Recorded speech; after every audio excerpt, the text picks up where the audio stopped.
Hello mga kapatid, magandang araw at welcome back po dito sa aking channel sa Amado Vlogs. Ayan. Ito po yung address ng ating branch dito mga kapatid, number 42 Dinyos Soledad Avenue, Don Bosco Living, Parañaque City. So, kaya po tayo muli ng panibagong video natin para po ipakita sa inyo yung mga repo rito, no? Repo update tayo na napakamura. Ayan yung dalawa na yan. So, lalapitan po natin yan mga kapatid. Huwag na po natin patagalin. Let's go!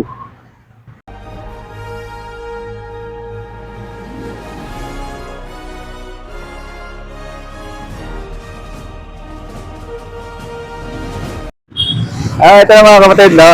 Puntahan na natin. Yan, may mga ginagawa pa kasi tayong motor din dito, kaya nakakalat pa rin yung mga flarings. Baka magis kasi ng ating camera. Yan, Israel na 150 Fi yan yung makina na yan. Nasa, ayun sa loob yung ano yan, yung kanyang kaha. Pero hindi yan ang ating pag-uusapan dito mga kapatid. Dito po tayo sa ating vlog na mga second hand, no? Dalawa to repo na medyo mura. Talaga naman na kung sino ang may gusto, paunahan lang po ito mga kapatid. Wala po tayong reservation. Itong isa na to, Israel 150Q, ayan, may ang natama niya sa harapan lang. Pero ito naman po ay may tinatawag na restoration kung kukunin niyo po siya ng installment, ano? Pero kung gusto niyo pong cash, as is where is po yan, kung kukunin niyo siya, ayan po ang itsura niyan na makukuha ninyo. Tapos itong isa naman po na to na Israel na 115, ayan, condition din po yan. Ang nagiging issue lang din po nito mga kapatid ay yung kanya namang side frame cover, no? Yan, may mga gas-gas din siya. Kung mapapansin nyo, yan, so yan, gas-gas. Parang sumimplang kasi yung, ano nito, sumimplang yung unang may-ari, no? So, dito muna tayo sa isang unit na ito mga kapatid. Sa Easy Ride na 150 na Q. Yan, yan ang presyo niyan. Ikutan din natin. So ito yung sira nan. So nilagyan niya lang siguro rito ng plastic para hindi na masyadong ano yan. Nabasag kasi, pero nabibilan naman ito mga kapatid kung halimbawa nakukunin nyo at sa parts naman is wala naman tayo magiging diferensya kasi meron naman po yan sa Caloocan. So ito na po yun. Nakarehistro pa po ito hanggang August 2027. May original na rin pong plaka yan. Ayan, so ayan po ang magiging monthly ninyo mga kapatid na sa 18 months is 1,594. Sa 1 year is 2,190, no? 6 months, 3,981. Down payment na 1,500. Tapos ang SRP niyan ay 22,205. Pero kung ika-cash ninyo yan ay 17,764. Ayan po ang magiging monthly niya, no? May rebate pang 400 yung 1,500 is 1,194 na lang po yan mga kapatid. So napakamura na yun, kukunin nyo sa 18 months, ano?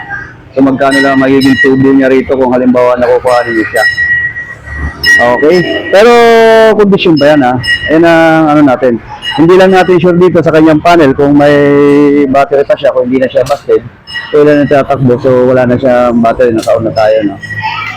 Goods pa lahat ng switch, side mirror, ayan, pinalitan na rin, pero goods pa rin naman.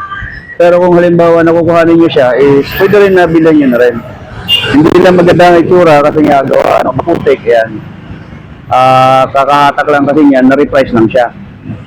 Stock ang mags, wala naman diferensya. Ang kanyang rotor is, tingin ko, ang palitan lang yan ay ang kanyang brake pad. Yan, so, pero ang kanyang plate ay temporary plate, pero meron na pong original plate yan. So, makukuha na rin po yan dito. Just in case, nakukunin nyo yung unit na to, no? Yan. Scratch lang, mga minor lang ito mga kapatid. Kung halimbawa man na hindi nyo nagugustuhan ng panlabas, huwag po tayo masyado tumingin dun sa mga fairings niya. Dun po tayo sa engine, no? Na running condition naman siya. So, yun, paunahan lang. Again, sabi ko kanina, wala po tayong reservation. Yan, pakita ko po ulit sa inyo sa screen natin. Ayan, SRP, 22, cash price, 17, down payment, 1,500. At 18 months, 1,500, may rebate pa na 400, 1,194 lang po ang magiging monthly ninyo sa loob ng isang taon na siya ate. Okay? Dito naman po tayo sa isa, sa Easy Ride na 150N. So ito naman po yung kanyang cash price. Ang SRP is 33,000, kung ika-cash nyo ay 26,400. Kung sa installment down payment 1,500, sa 18 months ay 2,133, less 400 is 1,700, no? 1,733. Hanggang October 2026 naka-register pa po ito. May original plate na rin din po. Okay, dito naman po, yun nga lang, yung gas-gas talaga niya ang nagiging diferensya dyan. Pero kung titingnan nyo, kung sa kinis, is mas makinis naman siya dito sa kulay blue, no? Yan. Mas makinis siya kung titingnan natin. At wala rin po tayong side mirror.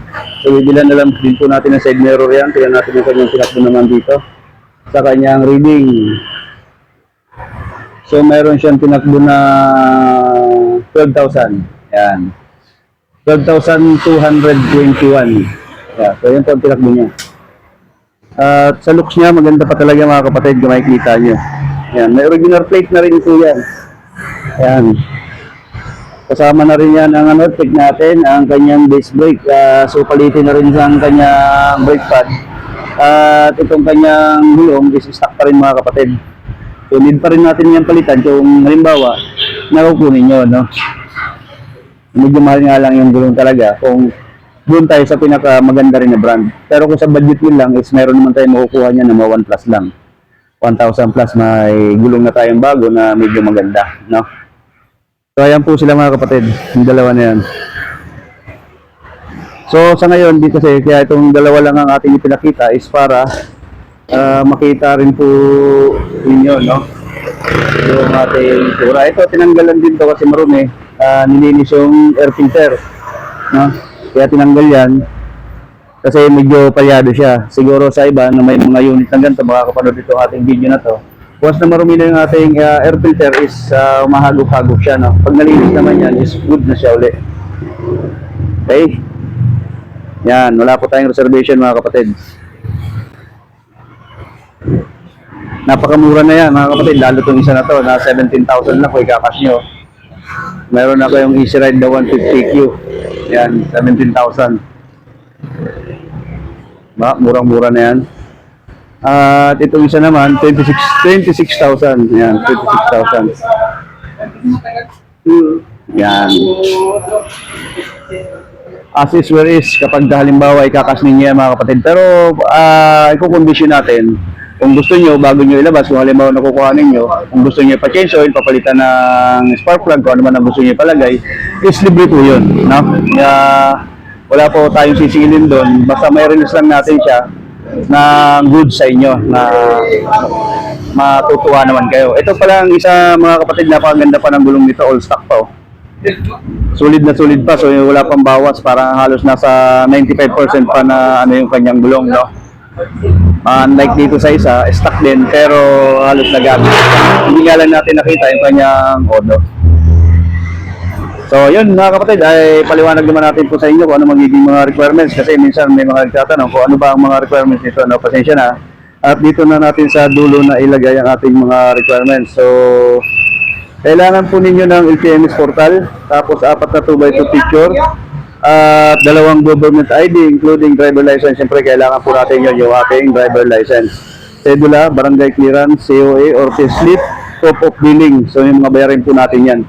At dito po mga kapatid, ang ating lugar ay nandito po tayo sa Better Living. Ayan, number 42 Dinyos Lilid Avenue, Don Bosco, Better Living, Parañaque City. Ayan, ang galing po yan, yung area na yan, papuntang SM Bikutan.